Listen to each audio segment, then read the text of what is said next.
Olá, turma! Essa semana, na semana 7, iremos falar sobre estrutura de dados.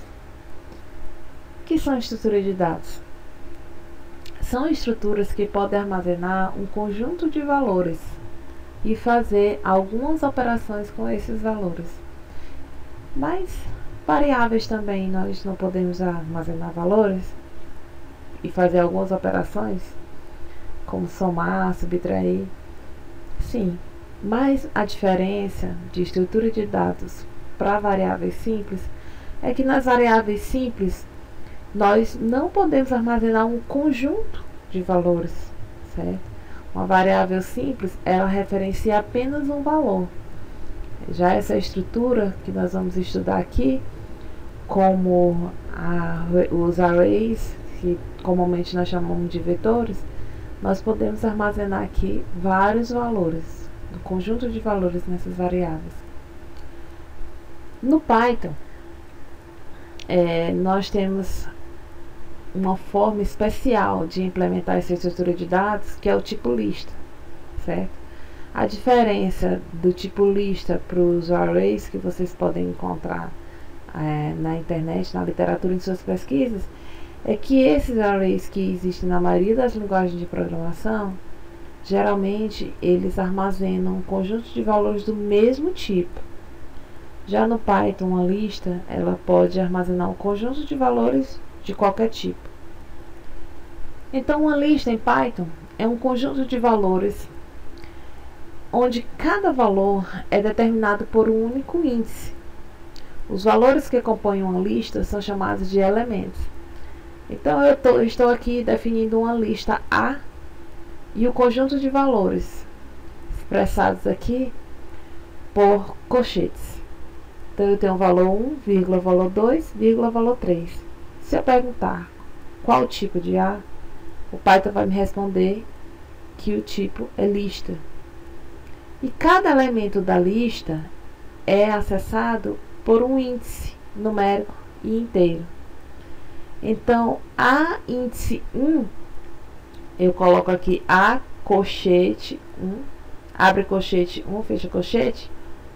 Então, aqui eu leio da seguinte forma: A índice 1. Qual é o elemento que está no índice 1 da lista? É o elemento 2. Ah, professor, e não é o elemento 1? Porque o primeiro elemento aqui é o 1, depois que vem o 2.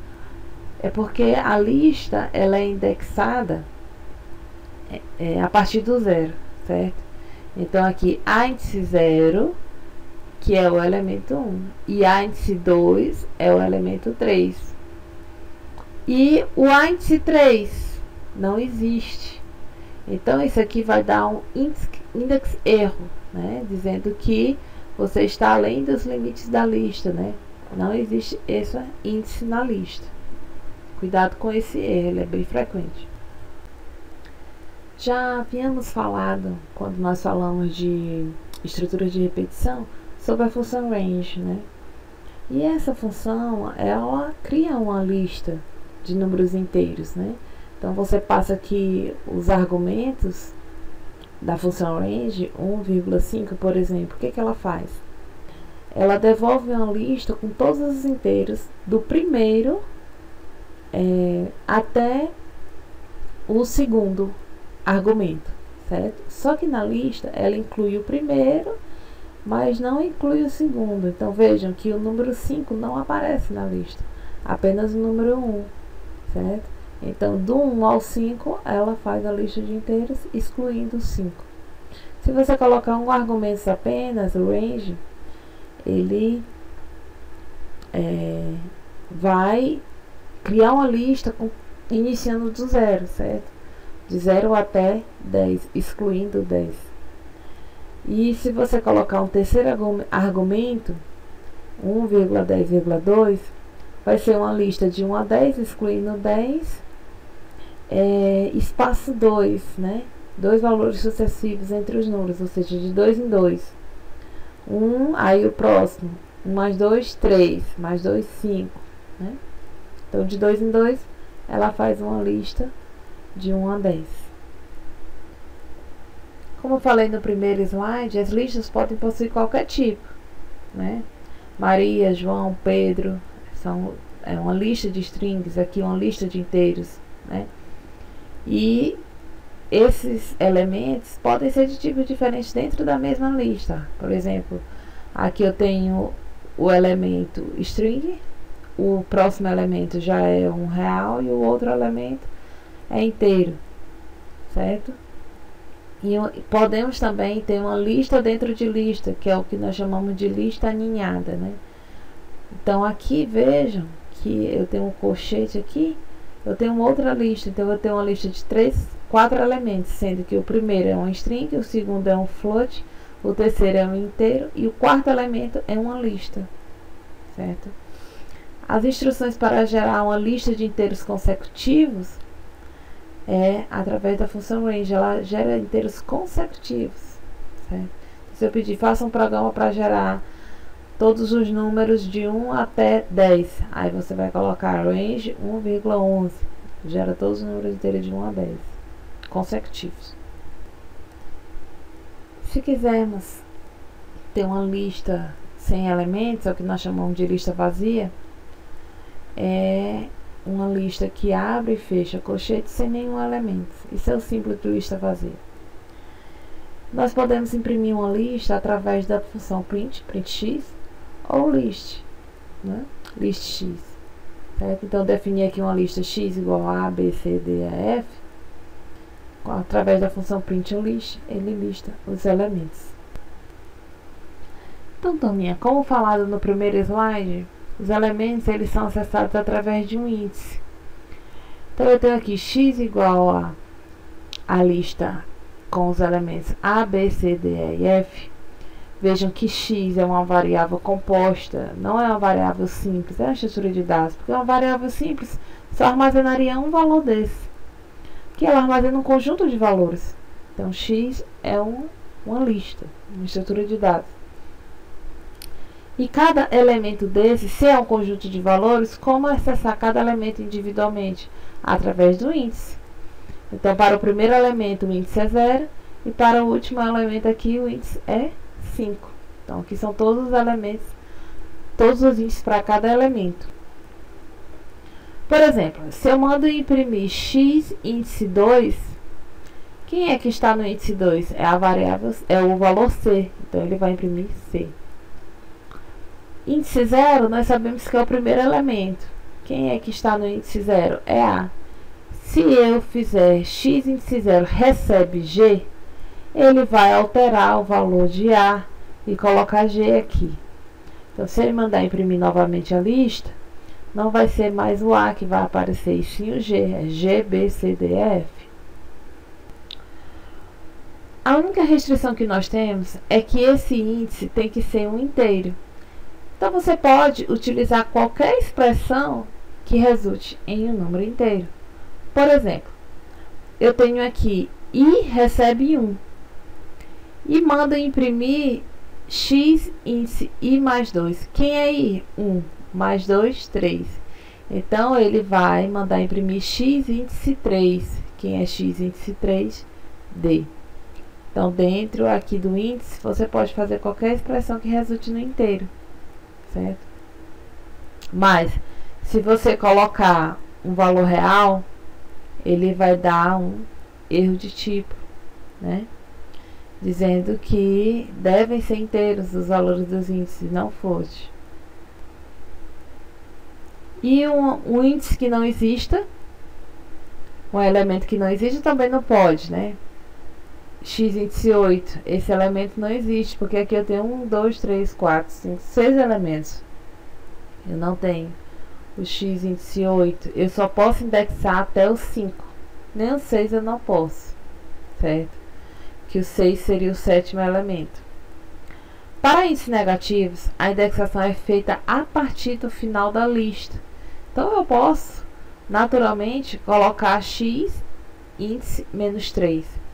Só que aí ele vai contar a partir do final da lista, certo? Então, x índice menos 3 é o D, x índice menos 1 é o F, e x índice menos 7 também vai dar, não existe menos 7, vai dar um índice erro. Existem algumas funçõezinhas que nós podemos utilizar com listas. Uma delas é saber o tamanho da lista, é a função len, né? Então, se você colocar para aquela mesma lista len x, ele vai dar 6, que é a quantidade de elementos da lista. E eu posso usar isso dentro do while, né, para me percorrer a lista. Por exemplo, eu tenho aqui i começa do 0, certo? Então, enquanto o i for menor do que o tamanho da lista, eu vou mandar imprimir x índice i. E o i vai variar até o tamanho da lista. Então, o i vai representar os índices. Então, o primeiro i aqui é 0. Então, ele vai imprimir quem é x índice 0, é o a. Aí, na próxima, aí i igual a i mais 1, i passa a ser 1. Na próxima iteração, i é 1. Ele vai mandar imprimir x índice 1, é a variável b. E assim sucessivamente, até o final da lista. Posso utilizar também um laço for para percorrer a lista. For elemento in x, print elemento. Então, nós vimos na aula de comandos de repetição que o laço for, ele interage sobre uma sequência. Então, aquela sequência que nós colocamos, ela pode ser substituída aqui por essa lista x. Então, o elemento, ele vai estar iterando sobre cada elemento desse. E se eu mandar imprimir elemento, ele vai imprimir cada elemento da lista. Então, no início, elemento vai ser A. Na próxima iteração, o elemento vai ser B. Na próxima iteração, vai ser C. Então, tanto esse laço quanto esse laço exibem essa mesma saída.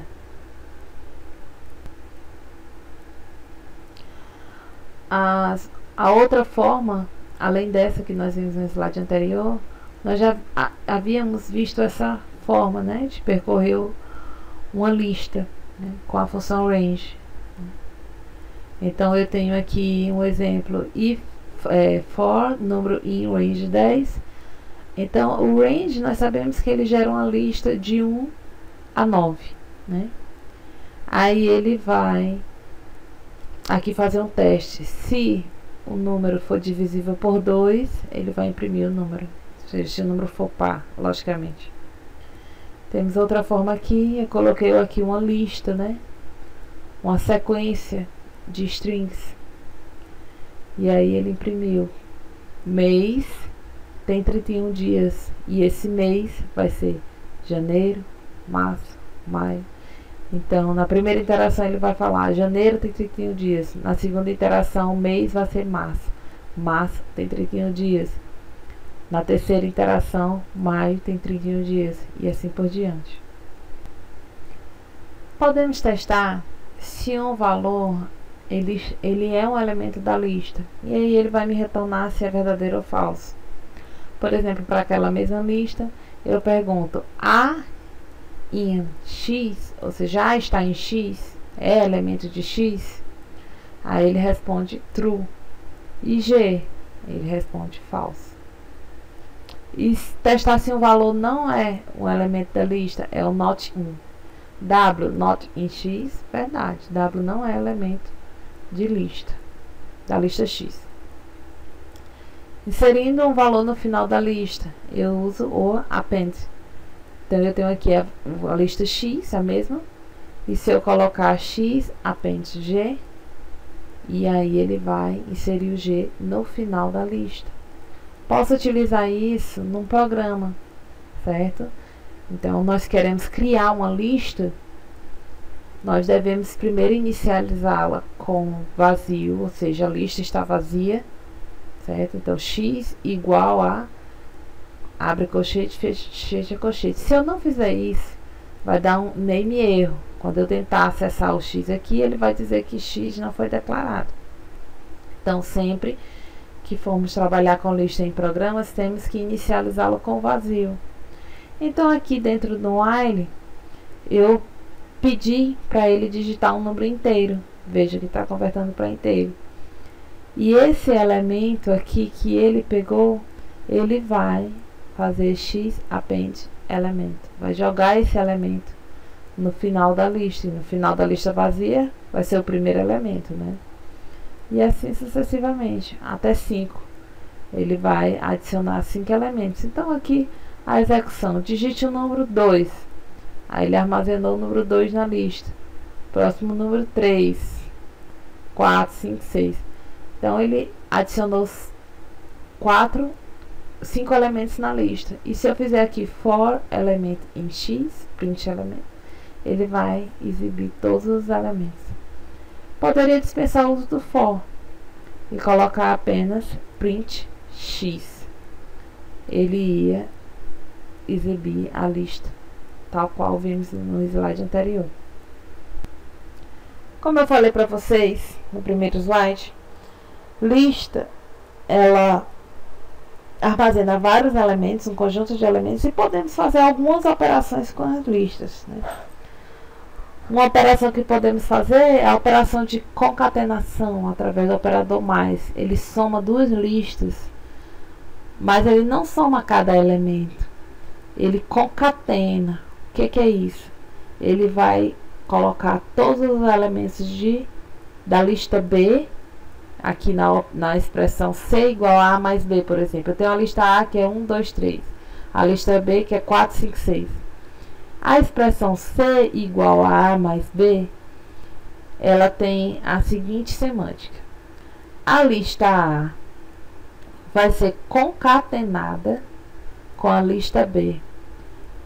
Então, o C será a lista resultante dessa concatenação. Então, se eu mandar imprimir C, ele vai ser uma lista com todos os elementos de A e de B, certo? Sendo que ele começa com os elementos de A e concatena aqui no final os elementos de B. Então, essa é a operação de concatenação. A operação de asterisco, né? Ele vai repetir uma lista um dado número de vezes. Então, A vezes 4. Quem é a lista A? 1, 2, 3. Vezes 4. Ele vai repetir ela 4 vezes. 1, 2, 3, 1, 2, 3, 1, 2, 3, 1, 2, 3. Outras operações que podemos fazer com listas são essas aqui: append, sort, reverse, index. Então, essas funções aqui são muito úteis para se trabalhar com lista. Append nós já vimos que adiciona um item X ao final da lista. Sort ordena a lista. Reverse, ele inverte a lista. Então, se eu tenho 1, 2, 3, se eu aplicar o reverse, vai ser 3, 2, 1. Index X retorna o índice da primeira ocorrência de X na lista. Insert X, ele vai inserir um elemento X em um determinado índice, né, numa determinada posição I. Count X retorna o número de ocorrência de X na lista. Então, aquele elemento aparece quantas vezes na lista? São count.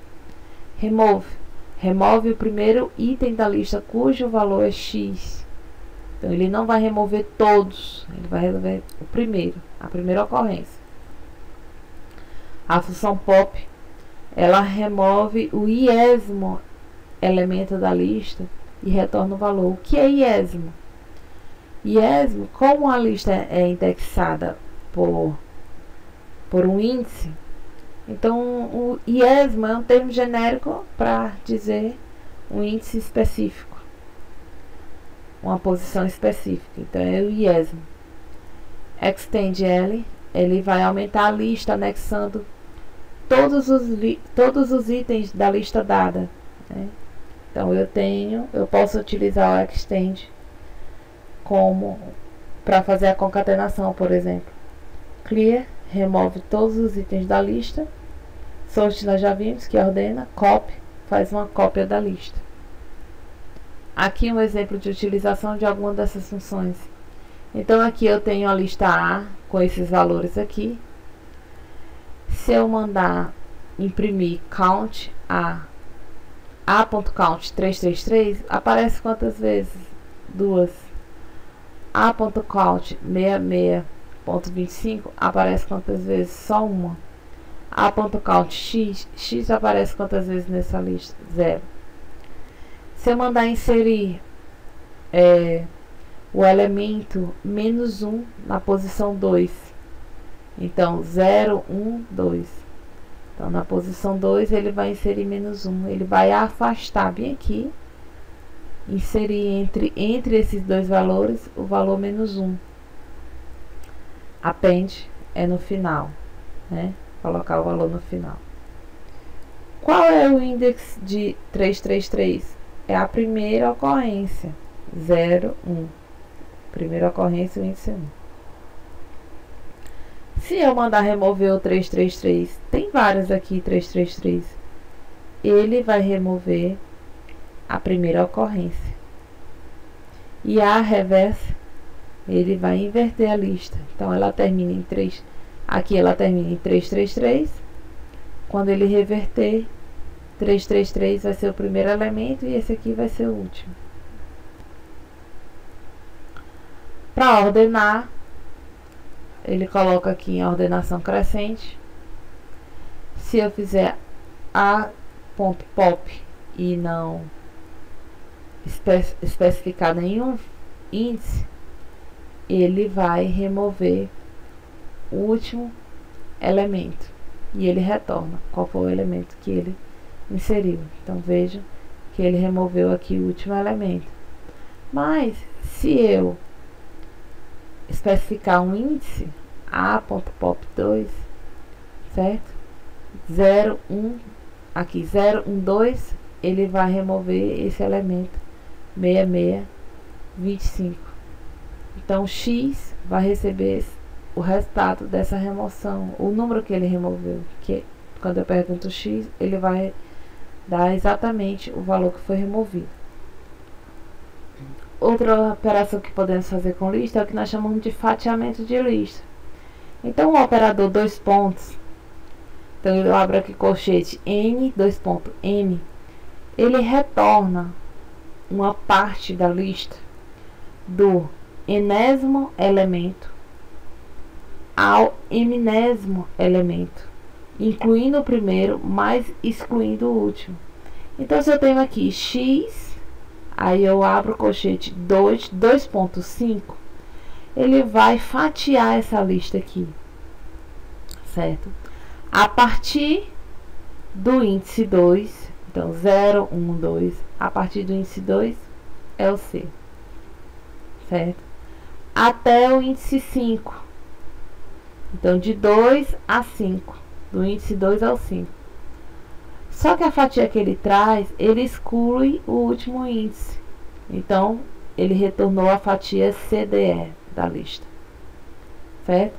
Se omitirmos algum índice desses aqui, por exemplo, eu colocar só x 2.2, ele vai trazer a fatia a partir do primeiro até o índice 2, excluindo o 2, logicamente. Então, a porção é AB. Se eu não colocar aqui o segundo elemento, ele vai trazer a porção a partir do índice 2. Então, a partir do índice 2, ele vai fatiar a lista. Então, é C, D, E, F, até o final. A partir daqui até o final. Uma outra estrutura de dados que nós podemos compor com as listas são as matrizes, que são listas de listas. Nós já falamos sobre listas alinhadas, que é quando uma lista possui outra lista.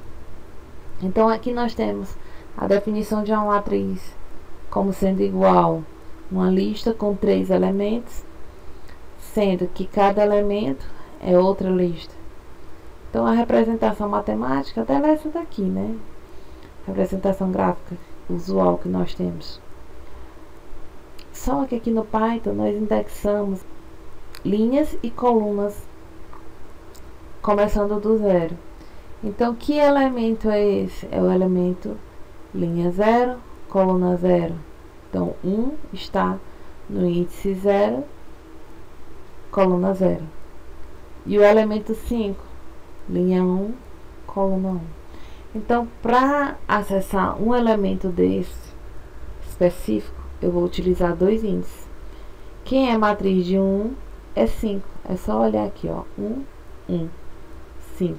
Quem é matriz de 0, 0 é o elemento 1. Certo? E as operações que nós podemos fazer com matrizes são as mesmas das listas simples. Então, pode ser append, qualquer uma daquelas que nós vimos, certo? Então, matriz.append 10, 11, 12, o que ele vai fazer?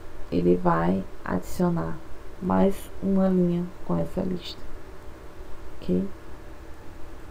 Então, gente, a aula de hoje era falando sobre essas estruturas de dados, listas, que comumente nas outras linguagens de programação nós chamamos de vetores ou arrays, e também falar sobre matrizes. Então, boa semana e até a próxima aula.